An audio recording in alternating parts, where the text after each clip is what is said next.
Bom dia, igreja. Paz de Jesus. Pode tomar assento. Quero cumprimentar todos os pais nesta manhã, desejando um feliz Dia dos Pais. E desde já quero convidar toda a igreja a abrir suas Bíblias na carta de Paulo aos Efésios. Hoje nós vamos estar encerrando o capítulo 1. Vamos ler o capítulo 1 de Efésios, do verso 15 ao verso 23, que nos fala sobre a oração do apóstolo Paulo.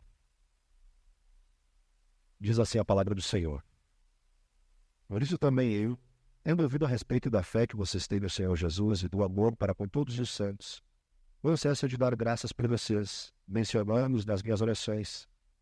Peço ao Deus de nosso Senhor Jesus Cristo, o Pai da glória, que conceda a vocês espírito de sabedoria e de revelação, no pleno conhecimento dele. Peço que ele ilumine os olhos do coração de vocês, para que saibam qual é a esperança da educação de vocês, qual é a riqueza da glória da sua herança dos santos, e qual é a suprema grandeza do seu poder sobre nós, os que cremos, segundo a eficácia da força do seu poder. Ele exerceu esse poder em Cristo, ressuscitando dentre os mortos, e fazendo-o sentar à sua direita, nas regiões celestiais, acima de todo principado, potestade, poder, domínio de todo nome que se possa mencionar, não só no presente século, mas também no vindouro. Ele sujeitou todas as coisas debaixo dos seus pés, dos pés de Cristo, e para ser o cabeça sobre todas as coisas o deu à igreja, a qual é o seu corpo, a plenitude daquele a tudo enche em todas as coisas. Amém. Até aqui. Meus irmãos, muitas pessoas gostam de ficção, muitas não.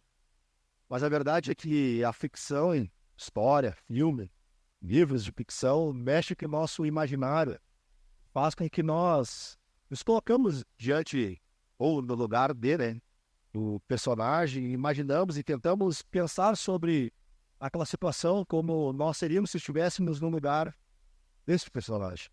Eu me lembro da minha infância, na infância de muitos dos irmãos aqui, nos anos 90, uma história bem famosa do Aladim, do jovem que contra uma lâmpada do gênio, tem direito a 3 desejos, pode pedir o que ele bem quer.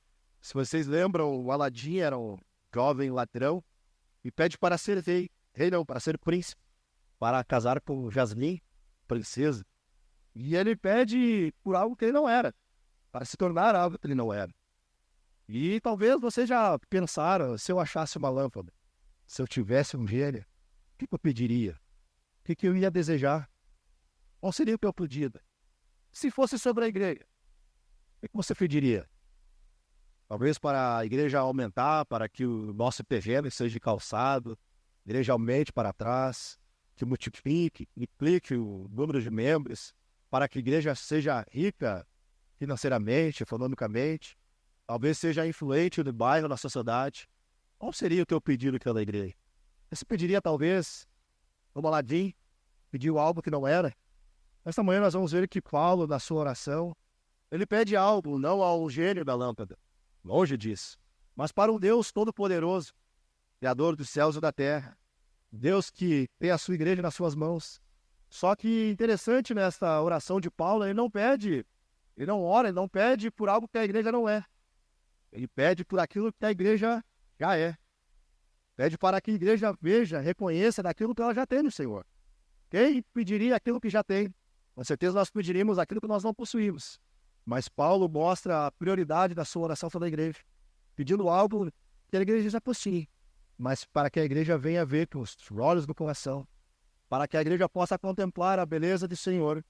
E nós vamos ver que Paulo ele começa no verso 15, por isso, a partir daquilo que já foi pregado nos outros sermões, aqui nos outros 3 aqui pregados sobre a Santíssima Trindade, essa doxologia que Paulo fala sobre a eleição de Deus Pai, sobre que o Deus Filho nos redimiu, sobre o seu Espírito, a garantia do Espírito que aplicou essa obra em relação a nós. Paulo agora ele começa nessa oração basicamente 2 pontos. Nessa oração, a partir disso, à luz daquilo que ele já falou para a igreja. Mas ele praticamente 2 pontos. Em primeiro lugar, no verso 15 e no verso 16, ele faz uma oração de agradecimento a Deus Pai. E no verso 17 em diante, ele faz uma oração de intercessão.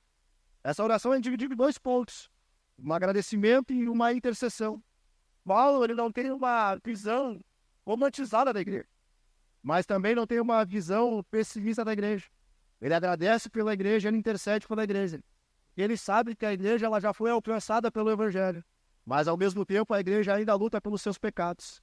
A igreja ainda está caminhando em santificação, ainda está buscando uma santidade, ainda está se tornando a imagem de Jesus Cristo. Paulo, ele ora pela sua igreja. Paulo ora pela igreja que ele plantou em Éfeso.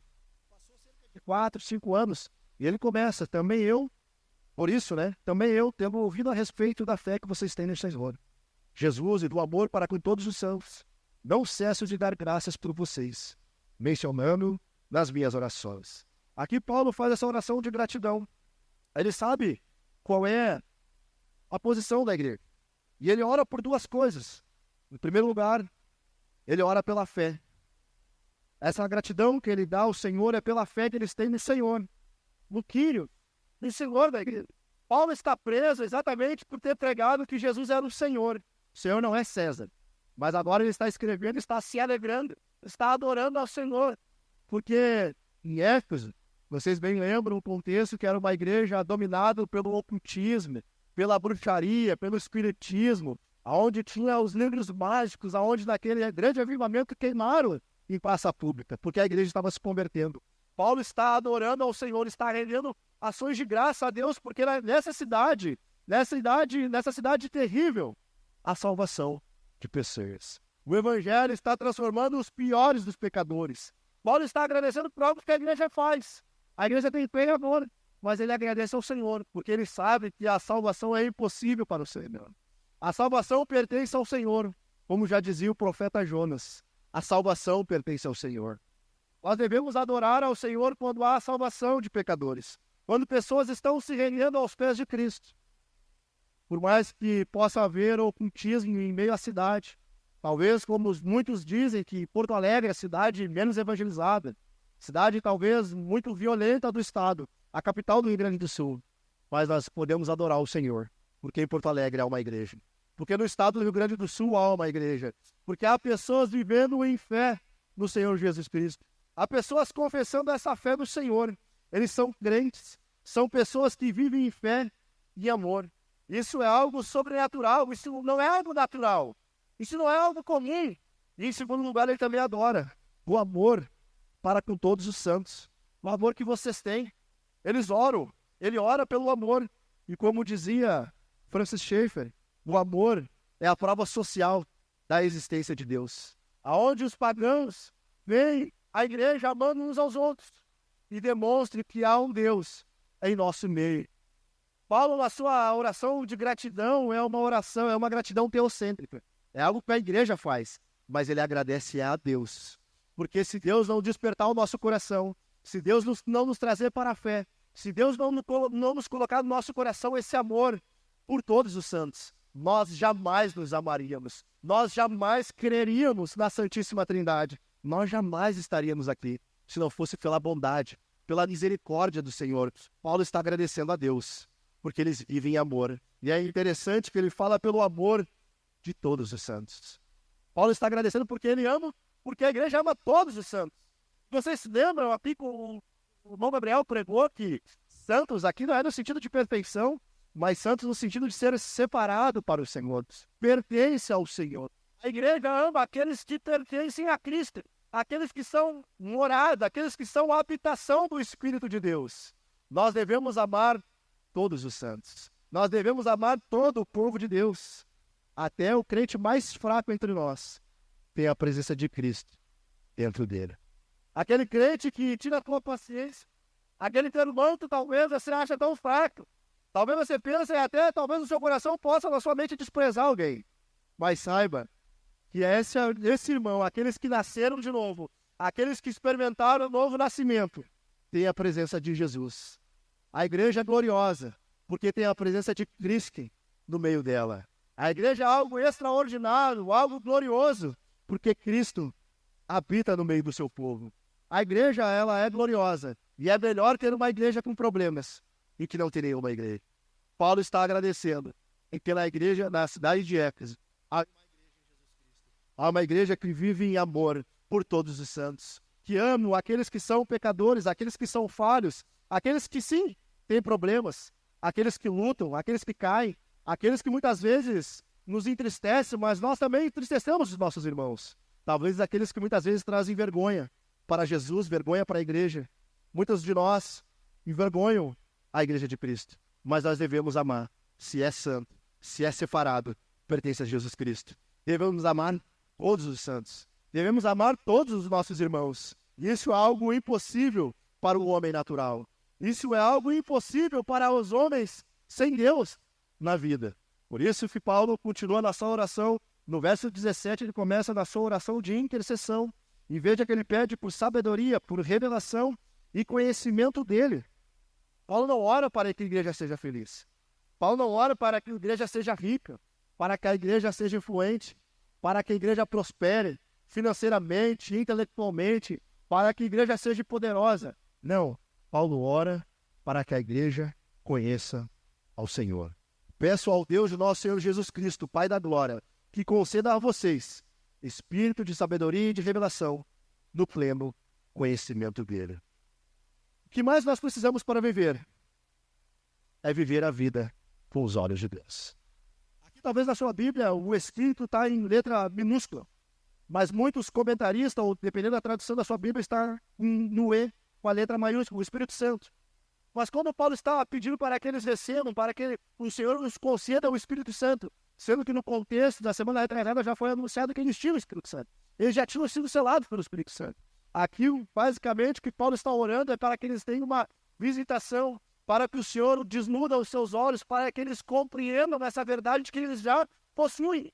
A igreja de Cristo já está em Cristo, já está selada, já foi redimida, já foi escolhida, seria selada na eternidade. Paulo, outrora, na sua doxologia, já mostrou esse plano eterno da redenção. Ele já está deslumbrado pela obra da redenção. Ele já contemplou essas verdades e, iluminado, inspirado pelo Espírito Santo, ele já anunciou isso para a igreja de Éfeso. Mas agora ele ora, Pai, mostra isso para eles. Como é triste quando nós vemos algo e nós nos encontramos e contamos para alguém, mas essa pessoa não consegue ver. Não consegue ver como nós vemos e nós falamos, não, você leu errado, você viu errado. Quantos livros que nós lemos ou filmes que nós olhamos e às vezes contamos, olha esse filme, isso é demais, isso é extraordinário. E a pessoa vai lá e olha e diz, não achei tudo isso. Não é o bicho. Eu sou assim, eu crio muita expectativa quando me falam de algo, eu vou imaginando tanta coisa, eu vou lá e olho e não achei, não é bem assim. Mas Paulo está mostrando, Paulo está com esse sentimento que ele tem no seu coração. Ele quer que a igreja de Éfeso, ele quer que a igreja do século XXI também contemple, também tenham essa certeza, também tenham esse deslumbre pela igreja de Jesus, pela glória do Senhor, por esse plano da salvação, por isso que ele já realizou por nós, para que tenham pleno conhecimento dele, revelação dele, para que nós contemplamos ao Senhor, o nosso Senhor. Que tristeza, que miseráveis são os homens quando andam neste mundo sem o conhecimento de Deus. Que alegria pode haver, que a esperança pode haver para uma sociedade interdita, andando de mal a pior, de violência, de maldade, de terrorismo, de corrupção, de assalto, de bandidagem. Que esperança há? Aqueles que não conhecem o Senhor são infinitamente miseráveis. Mas a verdadeira alegria da igreja não é ter uma conta grande, não é ter um templo grande, não é ter um prédio grandioso ou um terreno espaçoso ou ter muitas pessoas. A maior alegria da igreja é conhecer a Jesus Cristo. Nós devemos orar pelo conhecimento. Como é essa oração, as suas petições? Aquilo que você pede, Senhor, na oração, revela onde está o seu coração.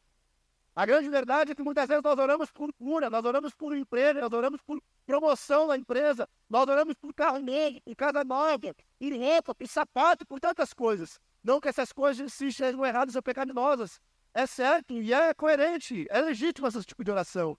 Mas o problema é quando os nossos lábios só tem esse tipo de oração. O problema é quando a reunião da oração da igreja, quando a reunião dos santos, o culto de oração, só é petições de bens materiais e para nós. A grande verdade é que nós devemos pedir para o Senhor, como Paulo. A oração de Paulo é um exemplo para nós. Nós devemos orar para ser iluminados. Nós oramos pelo avivamento. Às vezes nós teremos Eu já orei por isso, por ver milagres, por ver coisas extraordinárias, batismo com o Espírito Santo, dons de língua, 7 vezes, poxa, levantando coisas extraordinárias. Mas nos dias de hoje, talvez, a oração da igreja por avivamento não deve ser por essas coisas também, mas é uma questão de vida ou morte. É para que a igreja brasileira, para a igreja dos dias de hoje, contemple a grandeza, a beleza e deslumbre do Senhor. Queremos saber se eu tenho essa revelação, esse conhecimento acerca de Deus. Esse conhecimento é acompanhado de deleite pelo Criador. Um deleite de forma tal que nós não temos palavras, nos falta vocabulário para descrever a beleza do nosso Senhor. Aonde quando nós nos reunimos aqui, nesta manhã, como nós cantamos agora há pouco, em lágrimas, em choros, de ações de graça, levantando a mão, se prostrando e adorando o Senhor, porque o Espírito Santo abriu os meus olhos, tirou a venda que me tapava e eu consigo ver que eu já fui eleito no Senhor, que eu já sou salvo, já fui redimido no Senhor, que eu já fui selado pelo Espírito, mas eu consigo contemplar, eu consigo saber e experimentar a beleza e a verdade de Deus em nossas vidas. A igreja precisa orar para contemplar ao Senhor. O que nós precisamos é um de verdadeiro conhecimento de Deus, a revelação, o entendimento de quem é o Senhor e aquilo que Ele já fez por nós. E por que Paulo ora? Porque Paulo quer que a igreja tenha esse conhecimento, essa revelação, esse entendimento. Por que compreender acerca do Senhor? 3 minutos. Em primeiro lugar, essa oração de intercessão, esse vibramento, essa revelação, esse conhecimento, em primeiro lugar, por causa da esperança do chamamento. Verso 18. Peço que Ele ilumine os olhos do coração, o coração de vocês, para que saiba qual é a esperança da vocação de vocês. Paulo ora para que a igreja conheça o seu chamamento, o seu chamado, a esperança que Deus concedeu àqueles que foram chamados, aqueles que já foram eleitos, aqueles que já foram escolhidos. O que Ele quer que a igreja entenda? Quem é a igreja? Ele quer que a igreja saiba que a igreja é o juntamento daqueles que são eleitos, daqueles que são chamados pelo Senhor. O que é a igreja? São aqueles que são chamados. O chamado de Deus não é um convite. O chamado de Deus para o seu povo é de fato um chamado. Que alegria, que deleite, saber que a Santíssima Trindade, o Pai, o Filho e o Espírito Santo, na eternidade já tinham planejado esse plano. E na história, no tempo, resolveu, através do seu Filho, na plenitude dos tempos, vindo de Filho de Deus, nascido sob a lei, nascido de mulher, veio o tempo e anunciou o Evangelho. E o Espírito Santo aplica a obra da redenção aos nossos corações. E todos aqueles que pertencem ao Senhor ouvem esse chamado, um chamado eficaz, um chamado soberano. Aquele que Ele chamou é o povo de Deus. Paulo quer que a igreja entenda. Foram chamados pelo Senhor, aqueles que foram iluminados, a igreja gloriosa. Pois ver a igreja é ver o trabalho de Deus na terra. Paulo está alegre, Paulo está orando, porque aonde há uma igreja, há um Deus poderoso trabalhando. Aonde há uma cidade, por mais depravada que seja, pode ser uma igreja de Corinto. Aonde há cultos, prostituição, idolatria, tantas coisas, ou pode ser até mesmo a minha cidade de Alvorada. Que cidade terrível, mas há uma igreja na cidade de Alvorada, há uma igreja na cidade de Gravataí, há uma igreja aqui. Não importa o lugar, há o chamado de Deus. Deus chama, o seu povo é um povo chamado, é um povo que foi iluminado. Atenção, o Espírito pode iluminar o coração.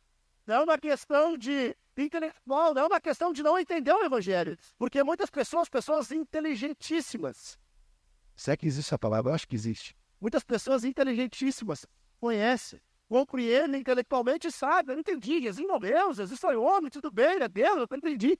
Mas eu não creio nessas verdades. Isso não faz sentido para mim. Último. Falava tantas coisas sobre a ressurreição, por exemplo. Falava, e daqui a pouco ele falava, mas eu não creio nessas coisas. A questão não é intelectual. A questão é as nossas afeições. A questão é o nosso coração.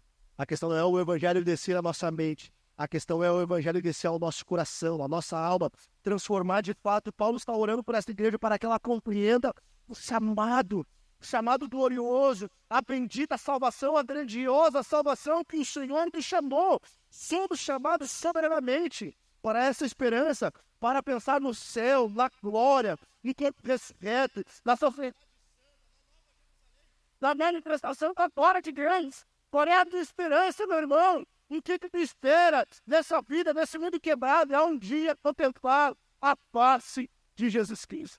É um dia conhecermos a Jesus. Abra comigo a primeira epístola de João. Capítulo 13, verso 2. Verso 1. Vejam que grande amor o Pai nos tem concedido, a ponto de sermos chamados filhos de Deus. De fato, somos filhos de Deus. Por esta razão, o mundo não nos conhece. E quem não o conheceu, amados, agora somos filhos de Deus, mas ainda não se manifestou o que haveremos de ser. Sabemos, quando ele se manifestar, seremos semelhantes a ele, que haveremos de vê-lo. Paulo está orando para que a igreja contemple o chamado, sua esperança, a esperança da igreja, o chamado da igreja para que a igreja contemple essa esperança de um dia ver o Criador, de um dia ver a face de Jesus, de um dia nós contemplarmos o amado da nossa alma, daquele que um dia habitou entre nós, foi pregado no madeiro, daquele que levou os meus e os teus pecados, daquele que foi chicoteado, bifeteado, espancado, maltratado, pensa dele.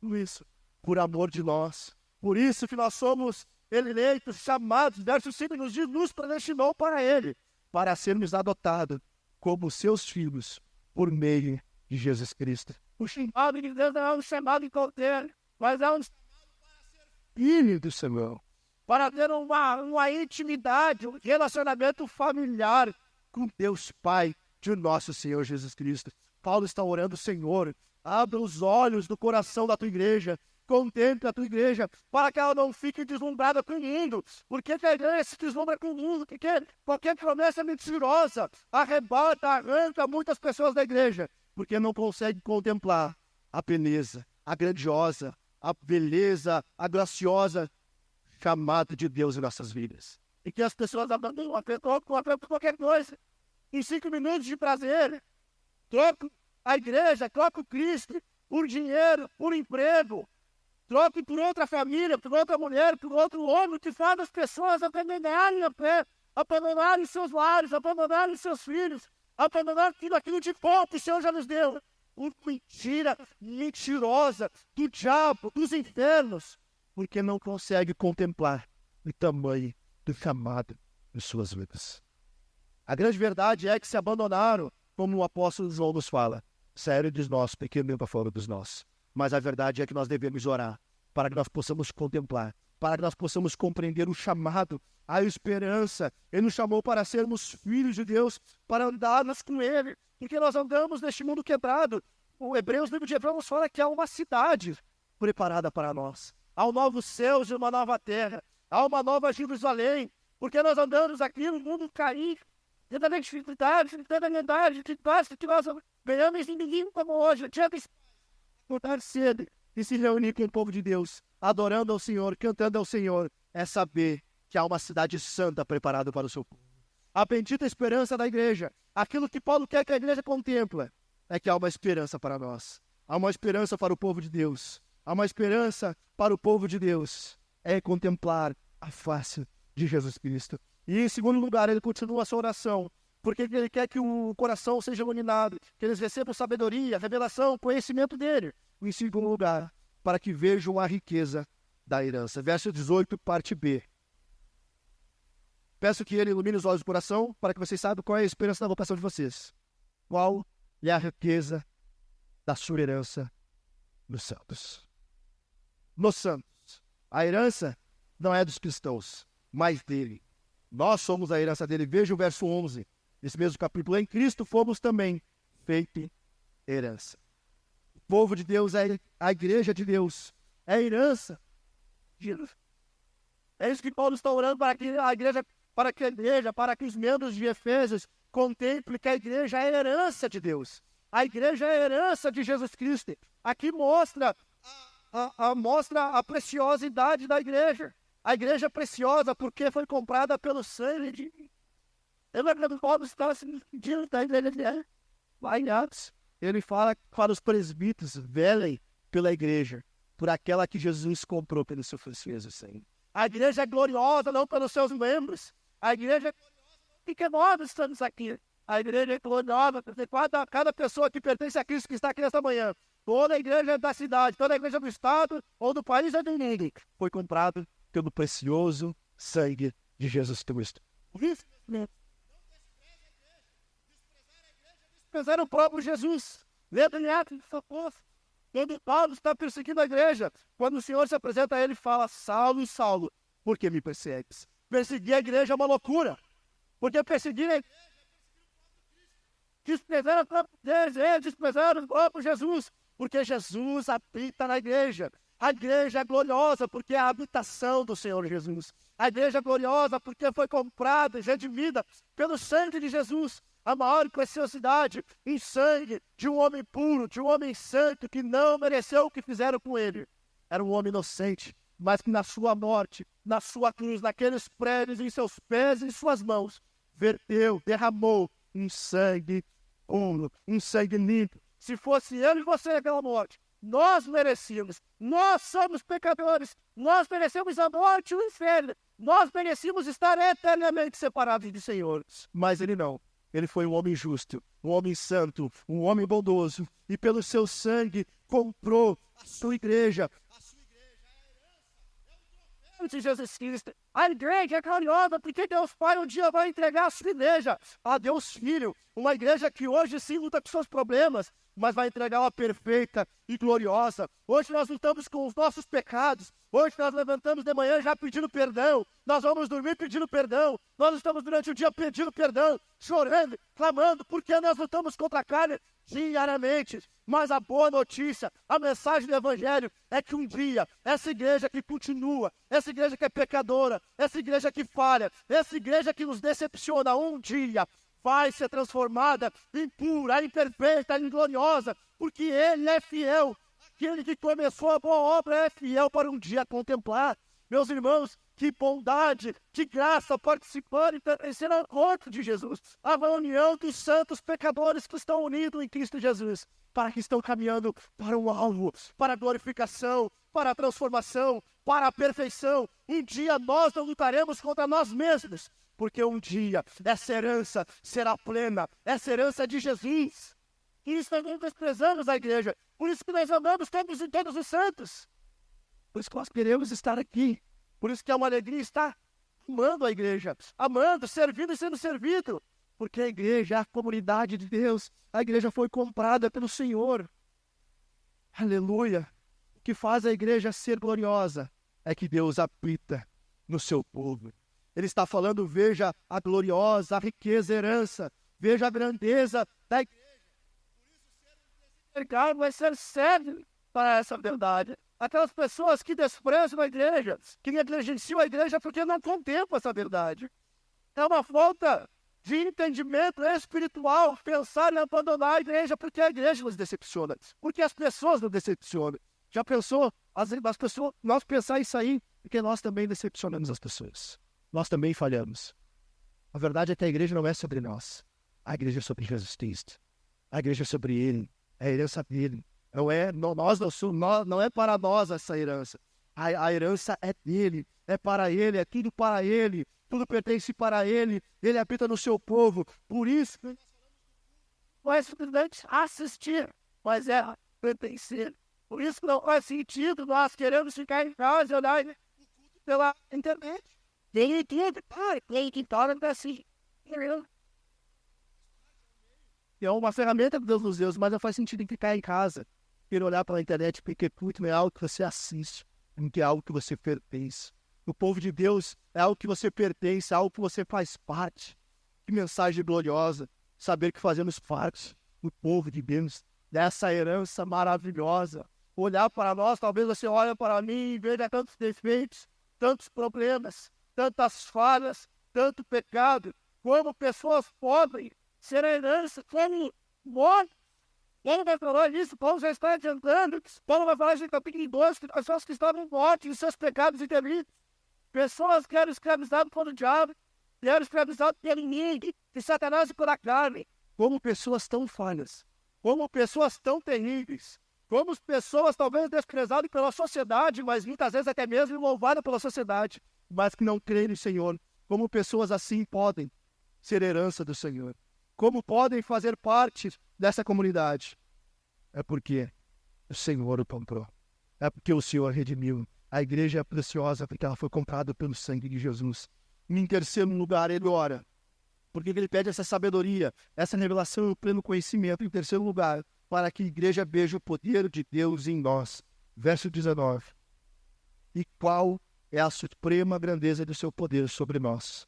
Os que cremos, segundo a eficácia da força do seu poder. Para enfatizar a plenitude e a certeza desse poder, ele usa 4 palavras.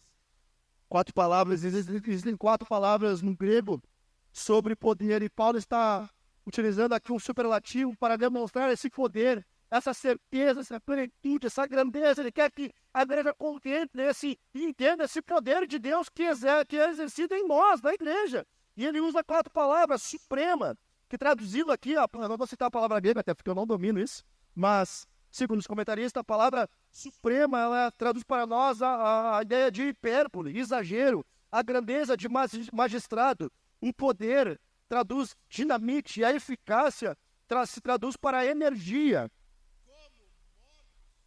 Ele, pessoas também podem participar de povo de Deus.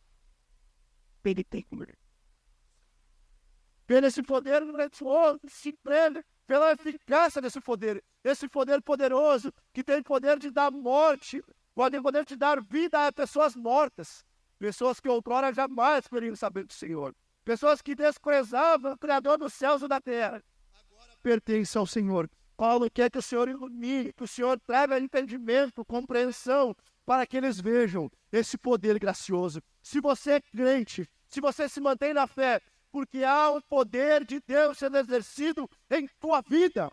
É um poder sobrenatural, grandioso, majestoso, a suprema grandeza do seu poder sobre nós, o que cremos. Há o poder de Deus no meio da sua igreja, no meio do seu povo, sendo exercido para nós. E como conhecer esse poder? Uma demonstração pública. E ele vai usar algumas ilustrações para demonstrar. Vai falar sobre a ressurreição no verso 20, na parte A. Vai falar sobre a ascensão no verso 20, parte B, verso 21, verso 22. Também vai falar para ele ser o cabeça, verso 22, parte B e 23. Mas tudo isso está interligado. Podemos ver esse poder. Vai falar no verso 20. Ele exerceu esse poder em Cristo, ressuscitando dentre os mortos. O mesmo poder que atua na igreja. É o mesmo poder que ressuscitou Jesus dos mortos. Lembra-se? Éfeso era uma igreja do ocultismo, dos poderes, da deusa Diana, e poder encarnado. E Paulo está dizendo, esses poderes não são nada diante do poder do Criador. E que esses poderes que vocês estão acostumados, esse poder oculto, há um poder maior que vocês já experimentaram. Não tem nem por que voltar para esses poderes, porque há um poder poderoso, o poder que ressuscitou a Jesus, um poder que transformará o mundo, já está disponível para nós. É esse poder que trabalha na igreja, esse poder que está operando, que tem a igreja é conosco, e que é um poder extraordinário operando no meio do povo. Pessoas mortificando a sua carne, pessoas lutando contra os seus desejos, contra a sua própria vontade, contra os seus próprios pecados, pessoas lutando até mesmo para ser aceita entre umas e as outras, porque há um poder extraordinário, há um poder disponível para nós. Tome posse desse poder, tome posse, sim, eu falei essa palavra, tome posse do seu poder. Poder, as pessoas andam muito tristes, para baixo, lutando contra os seus pecados. Tem exercício da Sacritura, a morte não pode parar esse poder. Quem são os deuses dos pecados que vão impedir o poder de Deus? Ao poder distribuído para nós aqui, agora e hoje. Independente se é uma crise existencial, se é um problema de diálogo no casamento, se é falta de comunhão nos lares, se é filhos no meio da droga ou desobedientes, seja que for os pecados que nós estamos lutando. Nesta manhã, há um poder de Deus disponível para nós. Poder poderoso que deu vida a um homem, que deu vida a Jesus. Ele foi o primeiro a ressuscitar, não como os outros do passado, mas aquele com o novo corpo, aquele que inaugurou uma nova sociedade, um novo povo, com um corpo ressurreto. Esse poder grandioso, extraordinário, fundado pelo poder de Deus. E que a igreja entenda. Ei, Mário Quintana, por que lutar? Por que se desesperar? Você está fazendo o pedido errado. Você está olhando como Aladim quer ser algo que você não é. Pense naquilo que você já tem. Pense naquilo que você já é. A igreja, no capítulo 1, no outro texto que já foi pregado, Paulo está mostrando mais rico do universo. Aqui ele está mostrando que a igreja é o povo mais poderoso da terra. Nós temos o poder de Deus entre nós, manifestado em nós, quando pessoas se rendem ao Senhor, quando há pessoas se rendendo a Cristo, porque há o poder sendo manifestado. Como eu já disse no capítulo 12, eu ia falar dessa morte, desses mortos. É esse poder que nos mantém. Por isso que nós temos na presença dos santos, não depende de nós, não depende que se dependesse de mim, por muito eu me perderia. Eu já não estaria aqui há muito tempo. Melhor, eu nem estaria aqui se dependesse de mim. Mas é esse poder, todo-poderoso, tão gracioso que há em nós. Aleluia. A igreja, ela pode vencer, porque há poder. Ela tem toda a autoridade e poder para superar todas as oposições, porque o seu cabeça é líder e senhor de todos. É esse poder que ressuscitou Jesus do morto. É esse poder que ele vai falar e fazendo assentar à sua direita. Aqui está falando sobre a autoridade, sobre o poder de Jesus, à direita nas regiões celestiais, acima de todo principado, potestade, poder, domínio, de todo nome que se possa mencionar. Não só no presente século, mas também no vindouro. Nem existe dinheiro, nem existe poder, o poder de Cristo é maior, é melhor. Não existe poder nenhum na cidade de Porto Alegre.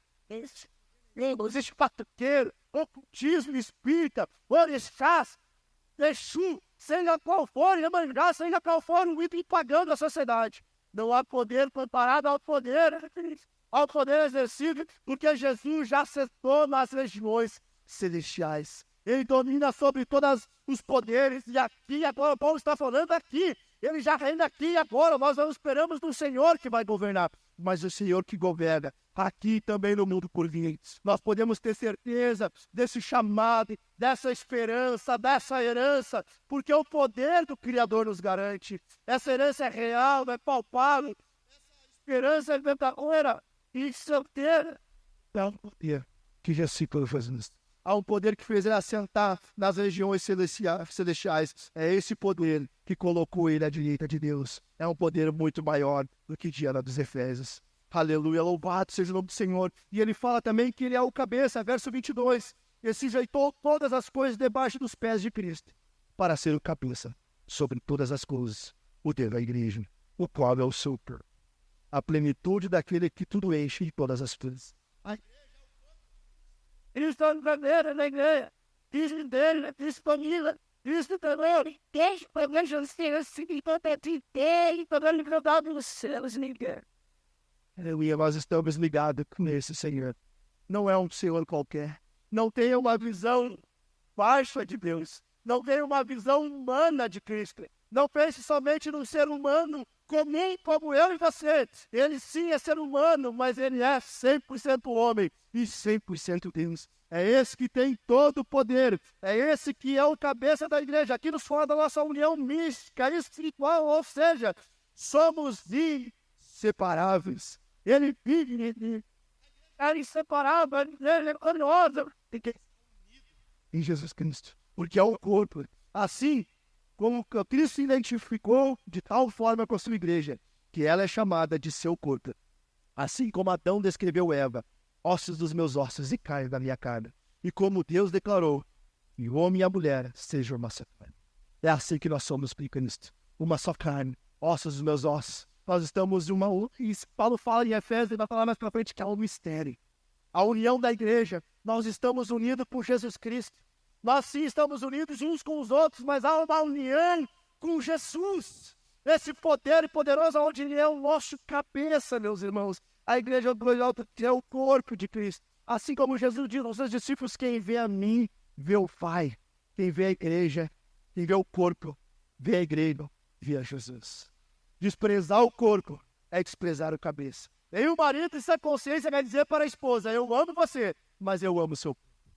Assim somos nós. Quem ama Jesus Cristo, ama onde Ele está. E Ele está na sua igreja. Você quer ver Jesus? Você quer ouvir a Jesus? Você quer ter comunhão com Jesus? vai à igreja. É na igreja que ele se manifesta. Jesus é o cabeça da igreja. Nós juntos somos representantes de Jesus. Ele vai dizer qual é o seu corpo, a plenitude daquele que a tudo enche, em todas as coisas. Aqueles representantes de Jesus chegando anunciando o evangelho. Jesus está se fazendo presente. A igreja gloriosa porque é o corpo de Cristo. Desprezar o corpo é desprezar o próprio Cristo. Jesus é o cabeça. Ter uma outra cabeça, não se submeter ao senhorio de Jesus, é ser indigno da igreja do Cristo. Não se para da igreja, desprezar a igreja, não se submeter ao senhorio de Cristo. É não ser digno da igreja. A igreja é gloriosa porque pertence ao Senhor, porque foi comprado ao Senhor. Esse poder todo-poderoso, nesses poderes, ó poderes nenhum que se compara ao poder do Senhor. Ele foi assentado no céu, está acima de todo poder. O que tem afligido a tua alma? O que tem te trazido tristeza, angústia? Os jovens que me ouvem, talvez angustiados, tendo crises existenciais, pensando em que Deus lhe chamou, qual é a sua vocação, tantos problemas, tantas coisas que você pensa, e lutando por si mesmo, ao poder. Homens e mulheres que me ouvem nesta manhã, que têm problemas no seu casamento, que já não conseguem mais dialogar uns com os outros, que talvez está pensando em divórcio, há um poder aqui que ressuscita mortos, que restaura casamentos. Há um poder aqui que pode transformar os piores vendedores visitantes que me ouvem nesta manhã. Talvez pode ter entrado alguém aqui que é o pior pagão do mundo. Há poder de Deus para transformar a tua coração. Pode ter entre nós assassinos, estrupadores, ladrões, pessoas talvez médicos bem-sucedidos, pessoas cheias de dinheiro, mas que não amam o Senhor. Há perdão para ti também. Há um poder extraordinário que arranca mortos da sepultura. Há um poder disponível para nós. Há um poder grandioso, há um poder eficaz, há um poder que traz garantia para nós. Nós podemos um dia ter certeza que nós vamos contemplar ao Senhor, porque esse poder que foi manifestado em Jesus Cristo está sendo manifestado em nós. Você pode não ver quantas pessoas estão sendo perdoadas sem nós vermos. Quantas pessoas estão vencendo. Diariamente caíram, mas hoje não caem mais. Quantas pessoas que outrora eram entregues a drogas, a bebedice, a prostituição, a fornicação, tantas coisas que dominavam seu coração e suas almas, mas hoje pertencem a Cristo. Hoje são novas criaturas, hoje são novas pessoas, hoje vivem novidade de vida. É esse poder poderoso que habita no meio do sofrer. A igreja gloriosa, porque é a poderosa. Nós colocamos de pé, meus irmãos. Qual seria o único pedido? Qual seria o seu pedido? O que você pediria para o Senhor? Paulo não ora para que a igreja seja o que não é, mas para que eles sejam iluminados pelo conhecimento do Senhor. Não é um ladrão querendo ser príncipe. Nós éramos piores. Nós não éramos ladrões. Nós estaremos mortos. Nossos pecados bonitos são mortos já ressuscitados. Só precisam ver. Simples assim. Paulo ora para que a igreja veja que aquilo que já foi, aquilo que já possui. Nesta manhã, a minha oração é que o Senhor abra os nossos olhos.